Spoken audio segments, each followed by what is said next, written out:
Our movie starts with Alex, his father, and his mother. At that time, they had just emigrated from their home country, Ukraine, and had recently arrived in Canada to start a new life. Alex says that back in their country, they faced many problems, most of them related to money and the lack of job opportunities. However, it quickly became clear that things in the new country weren't much better, and their migration seemed to be for nothing. Alex's father struggled to find work and spent his time hanging out with the new neighbors instead. Meanwhile, bills were piling up, and they desperately needed money. His mother managed to find a job with great difficulty, working as an assistant accountant at a bank. The bank provided her with a computer to work from home when things got busy. Alex often sat beside her, watching her work, partly to pass the time because unfortunately, he had no friends. Over time, he learned how to use the computer himself and started spending hours browsing the internet. Given how bad his family's situation was, Alex felt deep sympathy for his mother. He knew that if things continued like this, he wouldn't even have enough money to attend college, especially since most universities were private and expensive. One day, Alex decided to take advantage of the computer they had. He started searching online and eventually found a way to make money, though it was extremely exhausting. For every 1,000 clicks, he would barely earn $20. The amount was small compared to the huge effort it took. His fingers would go numb from all the constant clicking. Whenever he managed to earn some money, he would secretly hide it with his siblings, saving for college. Years passed, and Alex kept going. His skills improved, and he dug deeper into the world of finance, stock markets, and securities. He realized that internet security systems were weak and full of loopholes. One day, after a big argument between his parents, Alex decided to go outside to get some fresh air. He sat in a cafe, and while watching TV, he came across a news segment talking about a terrorist network on the internet called the Dark Web, which was supposedly controlled by a dangerous man named Zed. At that very moment, the TV got hacked, and a recorded message from Zed played. It was clear that Zed wasn't a terrorist, but someone with a vendetta against governments and global banks for exploiting the poor and vulnerable. Later that day, when Alex returned home, he found his mother crying. He learned that the bank where she worked was cutting down on employees, and they had fired her. The worst part was that their house had an outstanding mortgage, and the same bank that fired her was now threatening to repossess their home. At that moment, Alex made a huge decision. He brought out a box containing all the money he had saved from working online over the years and gave it to his mother. She was shocked and asked him where he got all that money, but he reassured her that he had earned it from advertising sites on the internet. Though she was reluctant to take it, since it was meant for his college tuition, after much insistence, she finally accepted, realizing that keeping their home was more important. Alex was deeply frustrated with the bank that fired his mother, tried to take their home, and caused him to lose the money he had been saving for years. There wasn't enough time to save up again since college applications were only a few months away. He started thinking about a different way to make more money, and fast. He came up with the idea of committing an online scam, but it had to be smart. Smart enough that he wouldn't get caught. At that moment, Alex remembered Zed and the dark web he had heard about on the news. He starts searching the internet, and eventually, he gets into the dark web. But he soon realizes it's not easy, and to join the members, he has to pass a test and prove himself first. The test? He has to commit at least one crime online. After that, one of the members will send him an invitation. He begins to think about who his first victim should be, and the first person who comes to mind is Randy, an annoying kid at school who always bullies Alex. At first, Alex creates a fake website, offering non-existent products with discounts of up to 60%. He then sends the website link to Randy, who sees the products, discounts, and prices, and his mind goes wild. He immediately falls for it and asks his dad for the credit card to buy. That turns out to be a huge mistake, because Alex steals the card information and passes it to his dark web contacts. This way, he successfully passes the test, and they send him a message confirming his membership. The first member to contact Alex is someone named Roosevelt. Roosevelt starts helping Alex, showing him easier ways to make more money. Despite the variety of goods, the job mainly revolves around the black market and stolen items. Roosevelt sends Alex various goods by mail, and Alex's job is to sell them. This work is easy and fun for Alex, and everything is going smoothly. After just 4 weeks, Alex has already earned around $30,000, the same amount he had spent years trying to make through clicks online. One day, Alex decides to leave home and move to a big city, believing there would be more opportunities and higher profits, and also because he can apply to college. One day, he manages to scam his way into buying luxury watches online using a fake credit card. These watches are extremely valuable, but Alex has no idea who to sell them to, especially since the city is full of cops and scammers. He comes up with a plan and heads to Chinatown to try and sell the watches. But despite walking around for a long time, he can't find anyone willing to buy, and those who are interested suspect him and refuse to buy. Eventually, a person spots Alex and starts following him from a distance. Finally, he starts a conversation with Alex as he leaves one of the shops. In the conversation, the guy offers to buy all the watches for $5,000. But when he realizes that Alex is smart and knows the watches are worth over $400,000, Sai offers to help him sell them in exchange for a 30% commission. We find out his name is Sai. He takes the watches from Alex, walks into the same shop that refused to buy from Alex, and after a short while, he comes out having successfully made the deal, selling them all easily. Alex is amazed by Sai's negotiation skills, my friend, and wants to learn how he did it. Sai agrees to teach him, but only if Alex tells him how he got those watches in the first place. Days pass, and we realize they're not really friends, but rather partners in crime. One brings in the goods, and the other sells them. When the time comes for Alex to apply to college, he pays the first installment and buys the required books. But suddenly, he realizes this isn't the life he wants. He decides not to go to college and instead focuses on making money. He gives the books to a poor kid instead of buying new ones and starts working even harder with luxury watches,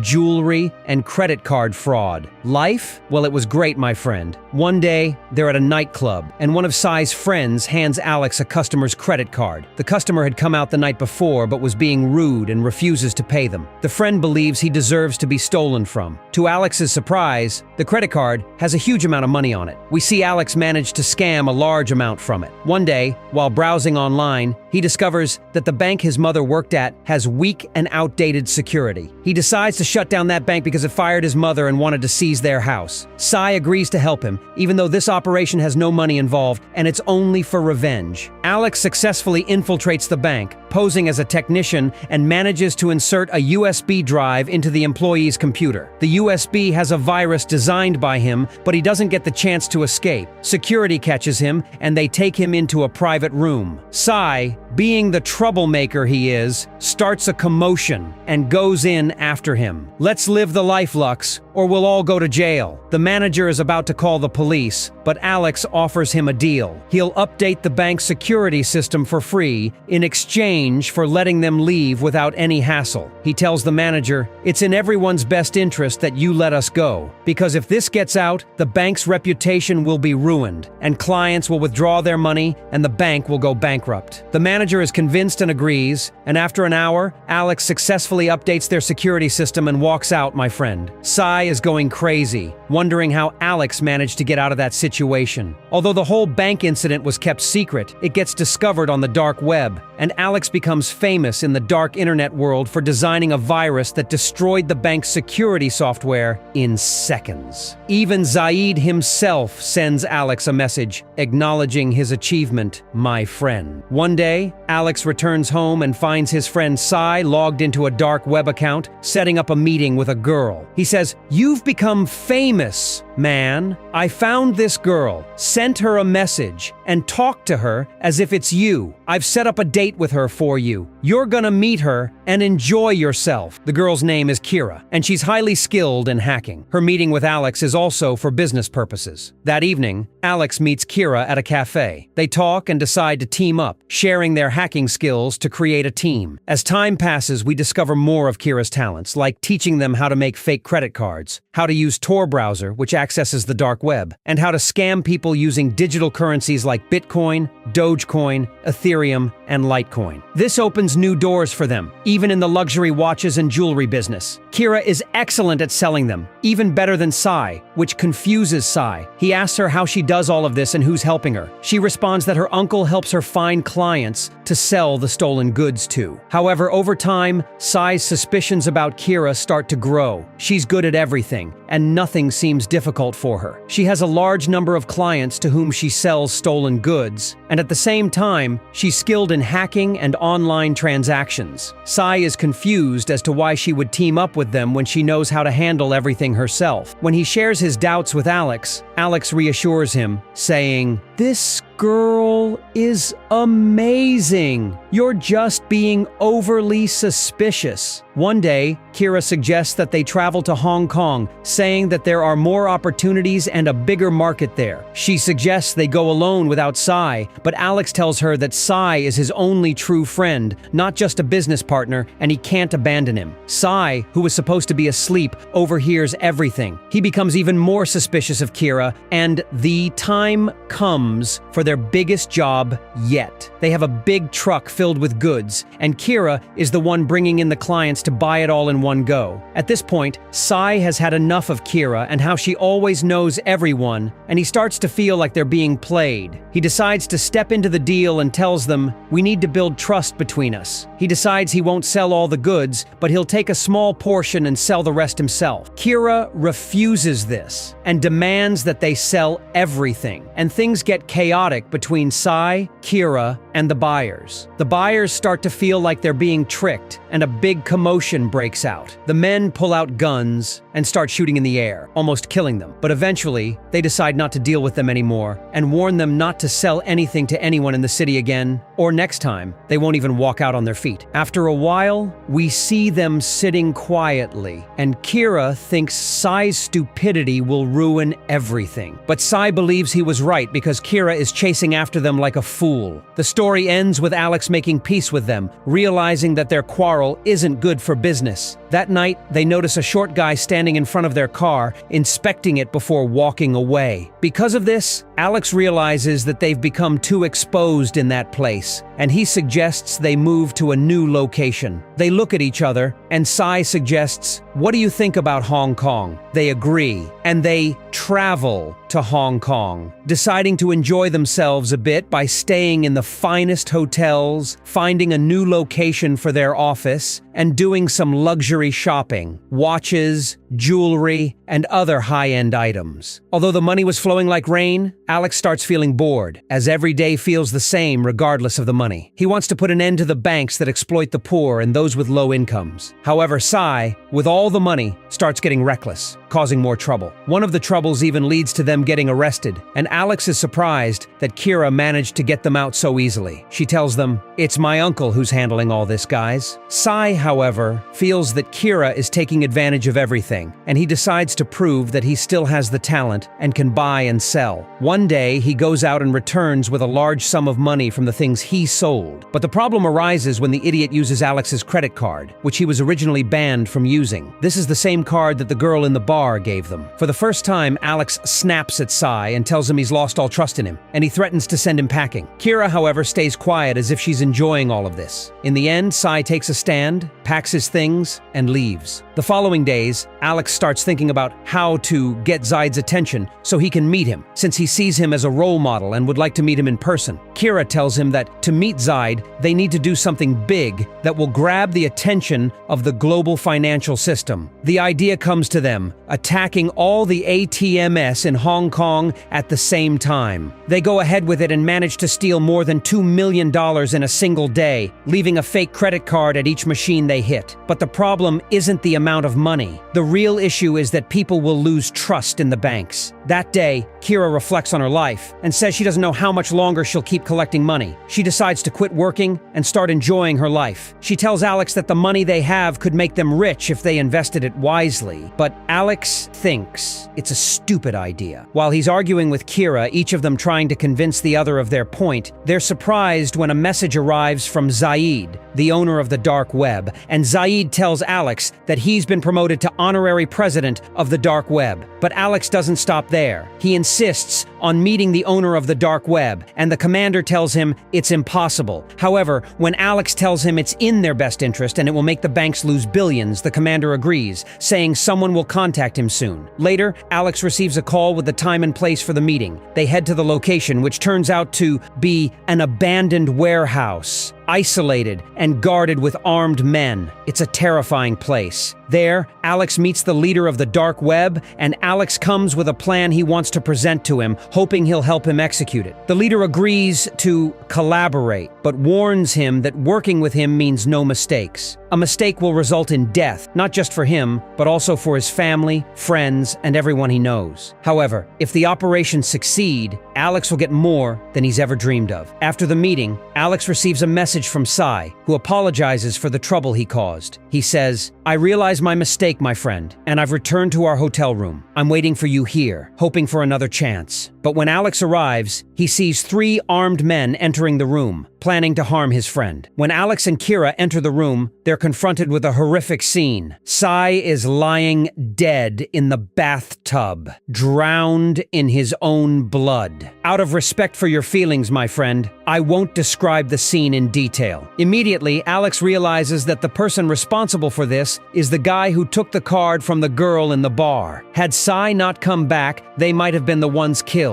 It's almost surreal. His friend's death is brutal, but Alex doesn't mourn for long. He decides to move forward with his plans. The next scene shows them arriving in a new city where the leader has prepared a team to execute a plan. The plan is to carry out an operation to kill the head of the Federal Reserve Bank. His death causes panic around the world, and the market literally collapses. The only beneficiary of this chaos is the leader, whose account goes from 35 million to 3 billion within hours. That's incredible. However, we soon realize that the leader isn't interested in the money. He has his own principles and cause. He instructs his men to distribute all the money to Alex and his group. But Alex and Kira can't escape in time. The police catch them, and Alex wakes up to find himself locked in a place, with the police sitting right next to him. But they don't respond to him, and he doesn't understand what's happening. In the end, they give him a sedative injection, and he loses consciousness again. When he wakes up, he finds himself in their apartment, which they had turned into an office. But now the office is in total chaos, with broken gadgets and furniture. Alex starts to feel confused because he has no idea what's going on, why they arrested him, and then let him go so easily without a word. He also feels something strange in his stomach, but the thing that bothers him the most is not knowing what happened to Kira. He remembers that she told him if anything went wrong, he should meet her in a specific place in Thailand. Without hesitation, Alex goes there, but he only has a small amount of money. So he rents a room in a cheap hotel and goes to the place every day where she was supposed to meet him, waiting for hours, but she never shows up. One day, he decides to check his email, hoping that she might have sent him a message. Since he was running out of money, he gives the hotel clerk a stolen credit card. When he opens his email, he is shocked to find that the founders of the dark web, including their leader, the boss, have been arrested. The news says that Kira was his partner and was killed while trying to escape. The hotel clerk, who had received the stolen card, calls the police, but Alex doesn't realize she reported him. He is focused on the news, unable to believe that Kira is dead because he loved her. He tries to open the email, hoping it contains a message from her, but before he can, the police burst into his room. Because of the stolen card, he is arrested and thrown into a Thai prison. He is sentenced to 2 years in a small, miserable prison, surrounded by people who don't speak his language, and unable to communicate with anyone. The isolation is enough to make Alex reevaluate his life, and he starts to appreciate his parents, whom he hadn't contacted in a long time. All he wants now is to return to his family's embrace. Finally, after completing his sentence, Alex is released from prison. Outside, he is surprised to see someone waiting for him. He can't believe it. He thought she was dead. Kira explains that she had been imprisoned for hacking crimes, but an American intelligence officer approached her her and offered her a deal. She could get out of prison if she helped them by getting close to Alex, making him fall in love with her, and then using him to expose the dark web network. Kira had been working with the intelligence service all along, though she had developed real feelings for Alex over time. The deal was to help the authorities take down the dark web and its leader, the boss, who was actually behind all the chaos. The intelligence services were sure that Alex, by continuing his pattern of actions, would lead them straight to the dark web's leader. In the end, they succeeded, and the boss was arrested. Kira, realizing her true feelings for Alex, had to make a choice. The intelligence services agreed not to harm him in exchange for her cooperation. They also promised not to imprison him or interfere with his future. Kira bought Alex's freedom, but this meant she could never see him again. After a while, Kira returns to find Alex in prison. Using her connections, she gets him out, and she brings with her a new passport for him so that they can start a new life, away from all the lies, actions, and danger. They decide to live in peace and enjoy their love without more risks or fake identities. And in a surprising twist, they learn that before the dark web boss was arrested, he had transferred $500 million into Alex's real account as payment for the operations he had carried out with them. The question remains, how will Alex and Kira react to this unexpected fortune? And that's the end of the story. If you liked it, let me know your thoughts in the comments and feel free to share.